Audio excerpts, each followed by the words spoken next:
What is up, ladies and gentlemen? It's Walt Dude over here. Today I'm going to talk to you about the WWE, the most successful company in wrestling for the past decades. Like 3, 4, 5, 6 decades mainly. Or maybe 3, not 5, maybe 3.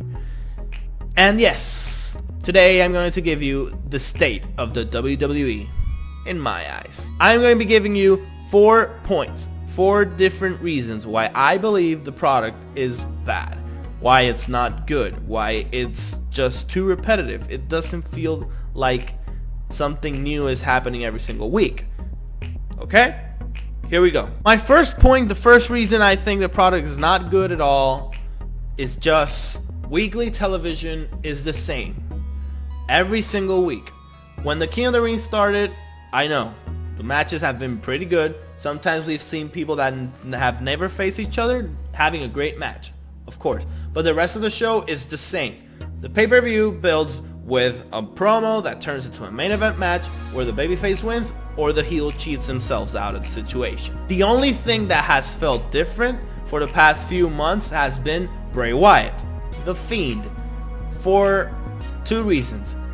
His work has been amazing, but not only that, he has random moments when he appears and you don't know who he's going to attack. You don't know what he's going to do. Also, the booking of matches is terrible. The quality of the in-ring work, it's been at one of its best in WWE history. But the booking of the results has been predictable forever. Last night, I predicted the ending of the triple threat. Not that Corbin was going to win. Exactly how it was going to end. Him getting choked. Corbin being choked. Joe getting 630'd or whatever. Yeah, 630 by Ricochet. Minutes after. And Corbin is going to pull out Ricochet and he's going to win. That is exactly how I said it was going to end before it even started. Now, I'm not the only one. Many people have predicted the same thing. I've read it. So, yeah. Second point, pay-per-views have become unwatchable. Sorry, their runtime is too much. If you like long pay-per-views, great. If you don't, thank you for feeling just like me. Only pay-per-view in the year that should feel like it's a marathon, it's WrestleMania. Every other single pay-per-view, it's a match for entertainment, it's a match for entertainment, it's a match for entertainment, a match for entertainment, 2, 3 more times, close the show. Forget advertisements for WWE Shop. Forget advertisement for pay-per-views that are happening 3 months from now. Don't do that. Stick to wrestling. You'd be surprised how many shows nowadays are getting close to the 4-hour mark. Just because they have like half an hour of advertisement and promos that don't even need to happen.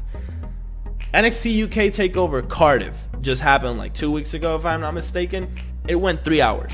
Nothing against takeovers going 3 hours, but they shouldn't. My opinion, takeovers need to last 2 hours and 15 or 20 or 2 hours and a half. That's fine for a takeover event. Even if the fans want more wrestling and they want more of, more time with these superstars, you're not doing the right way. It's advertisement on top of advertisement on top of advertisement on top of backstage interviews on top of commentators giving their opinions on things that don't even need to be talked about.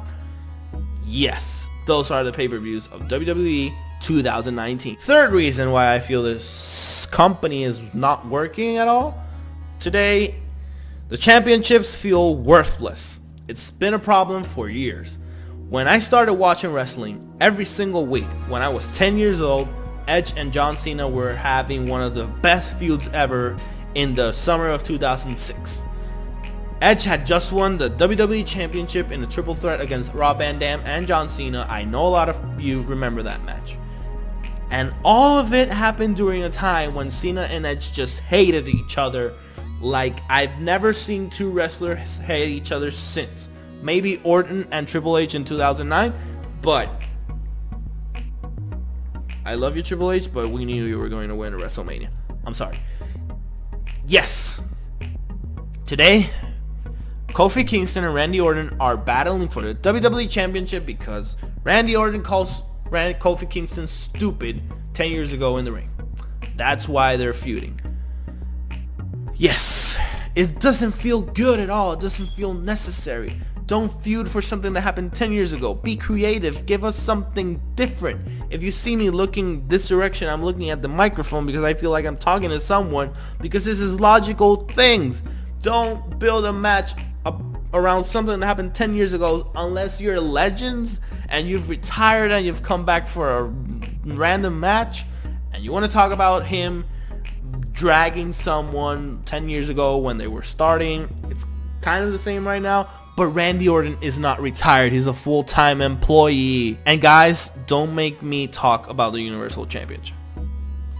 That's the worst book title I have ever seen since it debuted in 2016. The tag team champions who won their titles because they just wanted to face the tag team champions the following week, one of them just told the Universal Champion, I want a title match. The other said yes, and that's it. That's the title match for the pay-per-view. Great. You can build that for a Raw title match. Great. But not a pay-per-view match, man. It's too important. I'm pissed.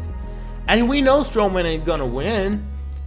He's never going to be Vince McMahon's champion. Why do you even book him for title matches? We know he's not going to win.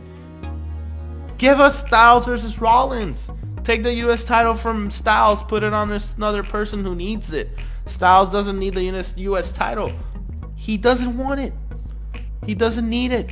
He wants the world title.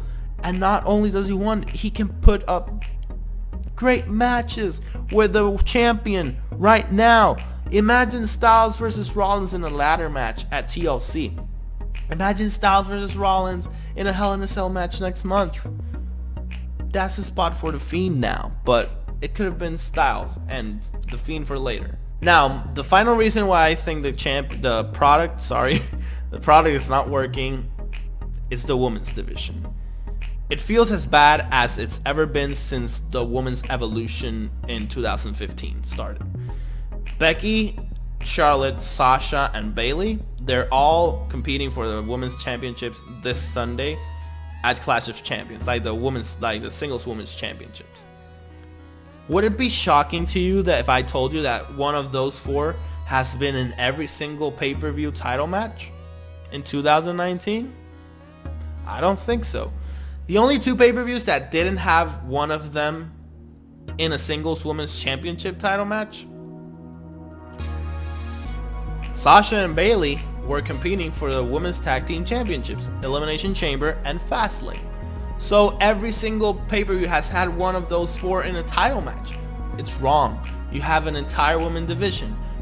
Book it correctly. The entire roster should be booked correctly. You have like 25 or 30 women. You don't have 80 or 100. You have 30 women. All of them can have something to fight for. You can have maybe 10 feuds, 2 or 3 singles rivalries, and 2 or 3 tag team rivalries. Have 2 of them on Raw, 3 of them on SmackDown, or 3 and 3, however you want, man.